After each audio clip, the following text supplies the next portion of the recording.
Good morning all of you. बच्चों, आज हम क्लास 5th का मैथ्स का चैप्टर नंबर 5 का एक्सरसाइज 5.4 स्टार्ट करने जा रहे हैं।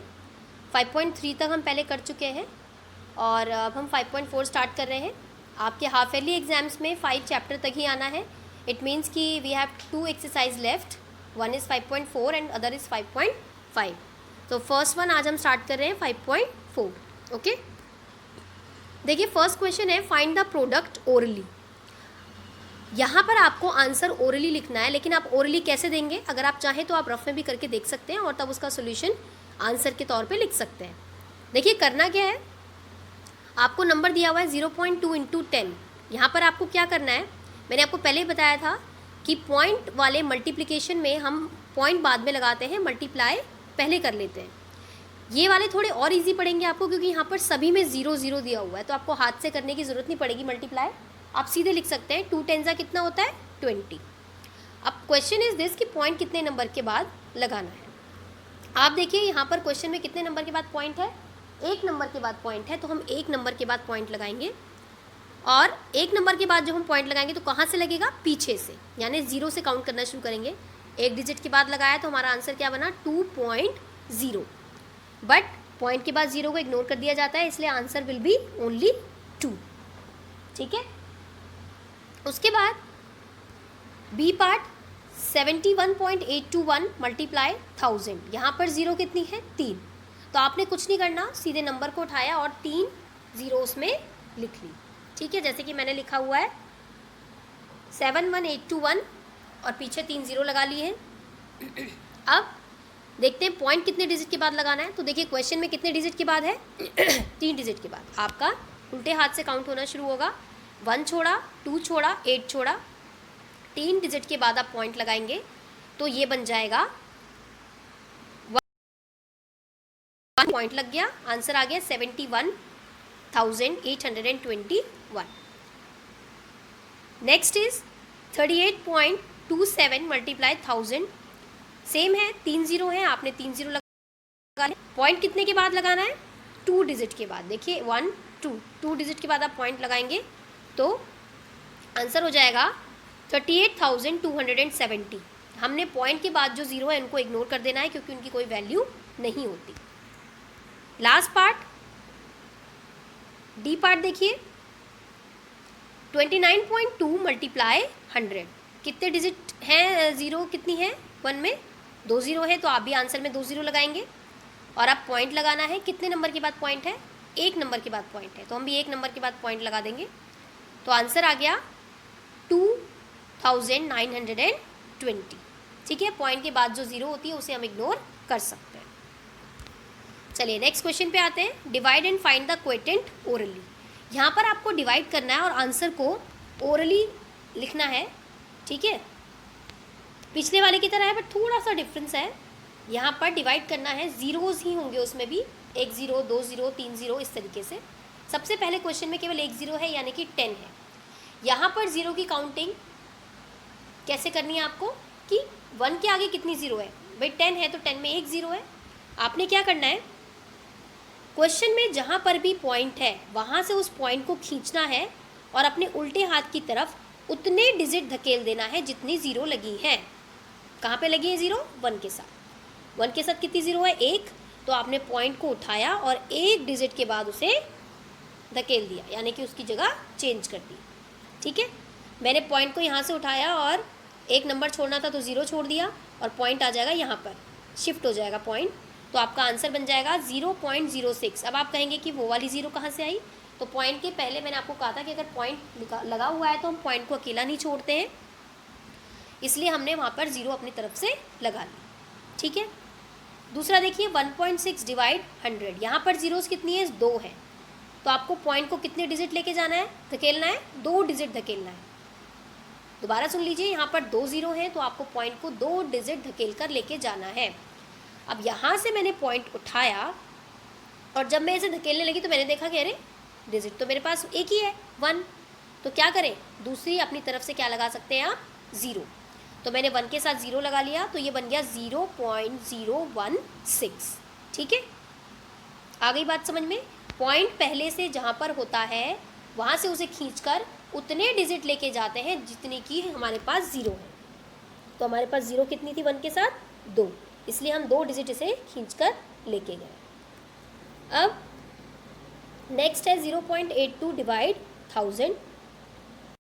यहाँ पर पॉइंट जो आपके 0 है कितने हैं, मैं अभी डी पार्ट पे आई हूँ इसलिए मैंने ऊपर वाला छोड़ा है, 3 0 है। तो आप पॉइंट को यहाँ से उठाओगे और 3 डिजिट पार लेके जाओगे। तो 3 डिजिट में से मुझे तो केवल एक ही डिजिट दी हुई है यानी कि 0 दी हुई है, तो बाकी की 2 मुझे और क्या लगानी पड़ेंगी, 0 ही लगानी पड़ेंगी। तो ये बन गया 0.00082। ठीक है, जितनी 0 है पॉइंट उतने डिजिट धकेल दिया जाएगा। उसके बाद है 8 डिवाइड 100। देखिए यहाँ पर आप कहेंगे पॉइंट है ही नहीं तो इसको कैसे धकेलें, बिल्कुल सही बात है, पर आप पहले 0 काउंट कीजिए, कितनी है 2 0 है। तो आपको पॉइंट 2 डिजिट के बाद लगाना है। ठीक है, धकेलने के लिए कुछ नहीं है, तो आप सीधे सीधे समझो कि 2 डिजिट जाएंगी क्योंकि 2 0 है। तो हमने 2 डिजिट को छोड़ना है, पर डिजिट तो केवल हमारे पास 8 है यानी एक ही डिजिट है, तो दूसरी क्या लग जाएगी, 0 लग जाएगी और आपका आंसर 0.08 आ जाएगा। ठीक है, third one, convert the fraction into decimal form. ये आपको इजी रहेगा, ये हमने पहले भी किया है। 31/50। देखिए इसमें आपको क्या करना है, नीचे का जो डिनोमिनेटर होता है वो डिवाइड में बाहर आता है और जो ऊपर का डिनोमिनेटर है, ऊपर का न्यूमरेटर है वो अंदर आता है। तो मैंने 50 बाहर लिखा और 31 को अंदर लिख दिया। ठीक है, अब मैंने देखा 50 के टेबल में 31 तो आता ही नहीं है, तो क्या करें, 31 क्योंकि अकेला है और वो 50 के टेबल में नहीं आता तो मुझे उसे एक 0 देनी पड़ेगी। अब इसे एक 0 देने से पहले मुझे क्या करना पड़ेगा, ऊपर लगाना पड़ेगा पॉइंट। मैंने आपको पहले ही बताया था आपके हाथ में हमेशा एक 0 होती है।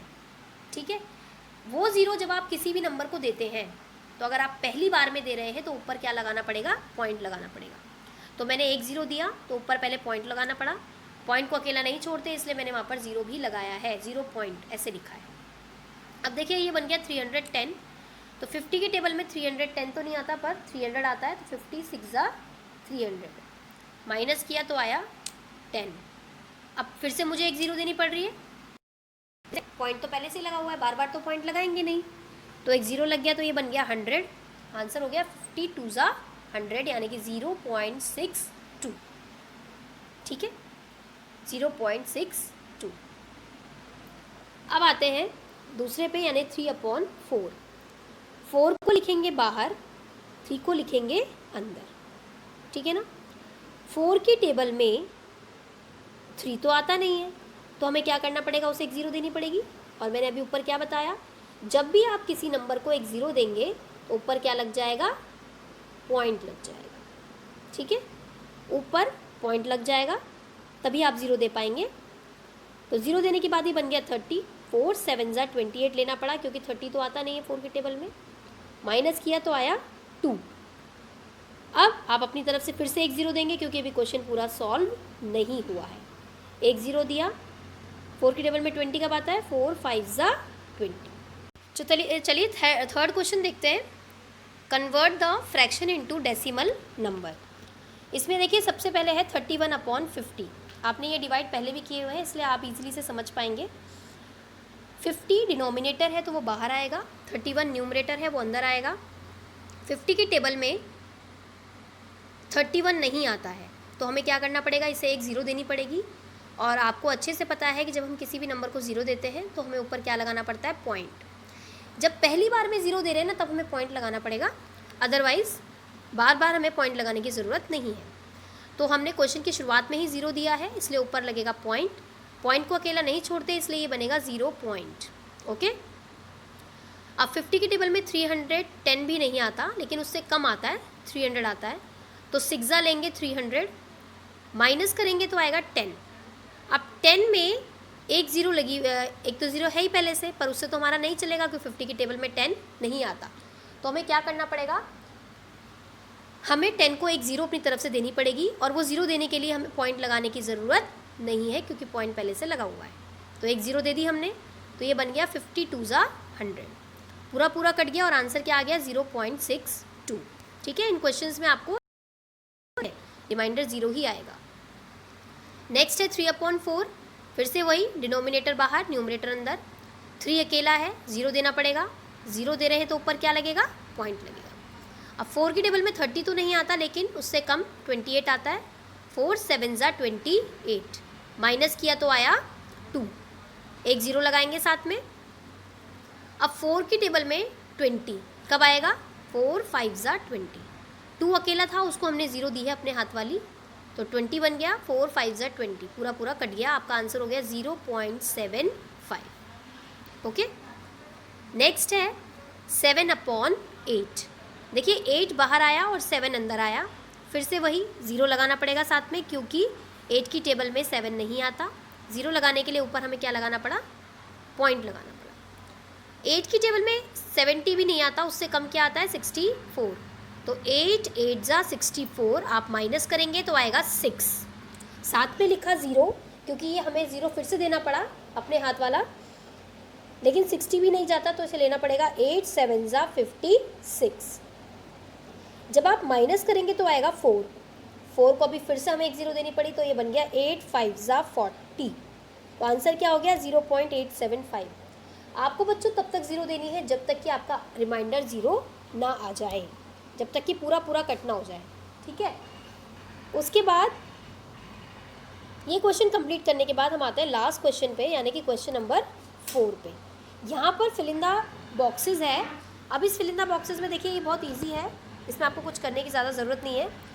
0 को डिवाइड करा 6.1 से, जब कभी भी हम 0 को किसी भी नंबर से मल्टीप्लाई या डिवाइड करते हैं तो आंसर क्या आता है, 0 आता है, ठीक है, इसलिए यहाँ पर 0 आया।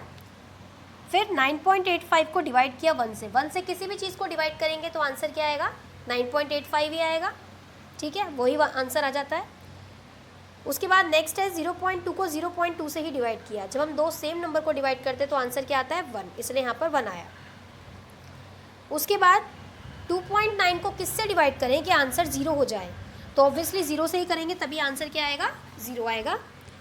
उसके बाद 9.1 को किससे डिवाइड करें कि आंसर 1 आ जाए, तो किसी भी नंबर को जब हम सेम नंबर से मल्टीप्लाई करते हैं तब आंसर 1 आता है, इसलिए यहाँ पर क्या आएगा, 9.1 आएगा। 2.9 को किससे डिवाइड करें कि आंसर 2.9 आ जाए, तो ये भी आपको पता है, हमें सेम आंसर चाहिए तो क्या लगाएंगे, 1। 1.3 को किससे डिवाइड करें 1.32 को कि आंसर 0 हो जाए, तो 0 से ही करेंगे।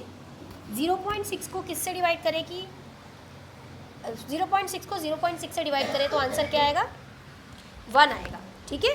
तो इसलिए आपका यहाँ पर ये फिल इन द ब्लैंक्स भी फिनिश हो गए। अब fill in the blanks finish होने के बाद आपको इसका असाइनमेंट दिया जाएगा, आप उसे पूरा अपना जो भी वर्क है वो कॉपी में कंप्लीट, ओके।